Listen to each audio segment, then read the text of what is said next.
پھر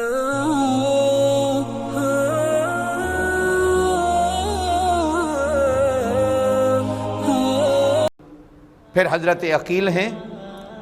یہ بھی صاحب ایمان ہوئے۔ اب آپ صلی اللہ علیہ وسلم اعلان نبوت فرماتے ہیں غار حرا سے اتر کر، تو علماء مورخین نے، محدثین نے لکھا ہے کہ آپ صلی اللہ علیہ وسلم کی سب سے پہلے ایمان لانے والی خاتون حضرت خدیجہ الکبریٰ، مردوں میں حضرت صدیق اکبر رضی اللہ تعالیٰ عنہ کو اللہ نے یہ شرف دیا، غلاموں میں حضرت زید بن حارثہ رضی اللہ تعالیٰ عنہ کو اللہ نے یہ شرف دیا،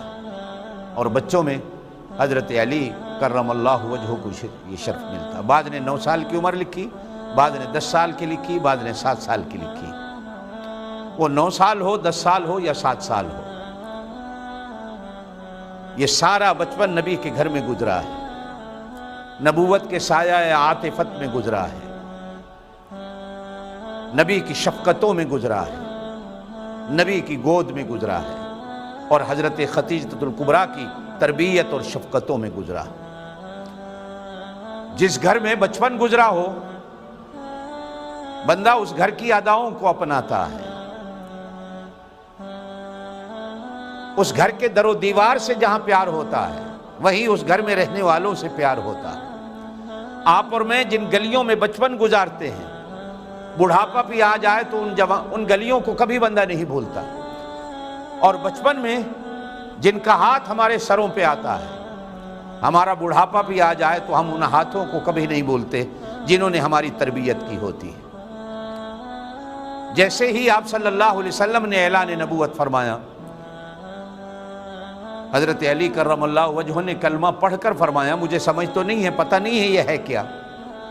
اگر آپ اجازت دیں تو میں اپنے چچا سے میں اپنے ابا سے پوچھ لوں۔ آپ نے فرمایا پوچھ لو۔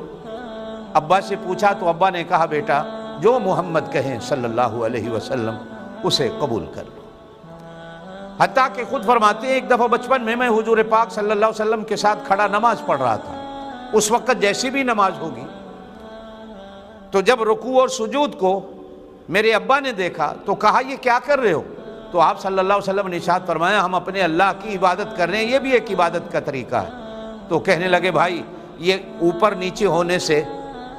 مجھے پناہ دے دو، یہ اوپر نیچے ہونا مجھے پسند نہیں، بس جو میرا عبادت کا طریقہ ہے وہی رہنے دو، تم جانو اور تمہارا کام جانو۔ اور بعض علماء نے لکھا ہے وَأَنذِرْ عَشِيرَتَكَ الْأَقْرَبِينَ کی جب آیت اتری کہ آپ صلی اللہ علیہ وسلم کو کہا گیا کہ قریش کو دعوت دو، تو آپ صلی اللہ علیہ وسلم نے قریش کی دعوت کی، تو اس دعوت میں جب آپ صلی اللہ علیہ وسلم کی آواز پر کسی نے لبیک نہیں کہا تو حضرت علی کرم اللہ وجہ اپنے ان چھوٹے چھوٹے قدموں کے ساتھ کھڑے ہو کر حضور پاک صلی اللہ علیہ وسلم کی آواز پر لبیک کہتے ہوئے لا الہ الا اللہ محمد الرسول اللہ اشہد ان لا الہ الا اللہ و اشہد ان محمد عبدہ و رسولہ کا اعلان کرتے ہیں اور اقرار کرتے ہیں، اور بھری مجلس کے اندر، بھری محفل میں تمام قریش کے سامنے حضور پاک صلی اللہ علیہ وسلم پر ایمان لا کر اپنے ایمان کا اعلان کرتے ہیں،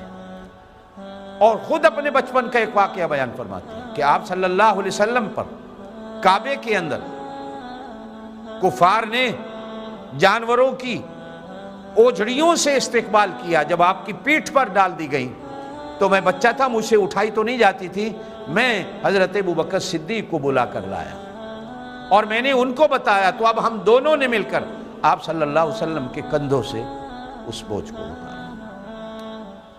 اب یہ 13 سالہ جو زمانہ نبوت مکے کا ہے، قدم قدم پر حضرت علی حضور پاک صلی اللہ علیہ وسلم کے ساتھ رہے، حتیٰ کہ شاب بنی عامر یا جسے شاب ابی طالب کی بھی کہا جاتا ہے، جس میں آپ صلی اللہ علیہ وسلم کو 3 سال کی قید کاٹنی پڑی، تو اس قید کے اندر بھی حضرت علی کرم اللہ وجہ حضور پاک صلی اللہ علیہ وسلم کے ساتھ رہ کر ثابت قدم رہے، اور قیامت تک کہنے والی امت کو ثابت قدمی کا نمونہ دکھایا کہ پاک نبی صلی اللہ علیہ وسلم کا مشکل اوقات میں بھی ساتھ کیسے دیا جائے۔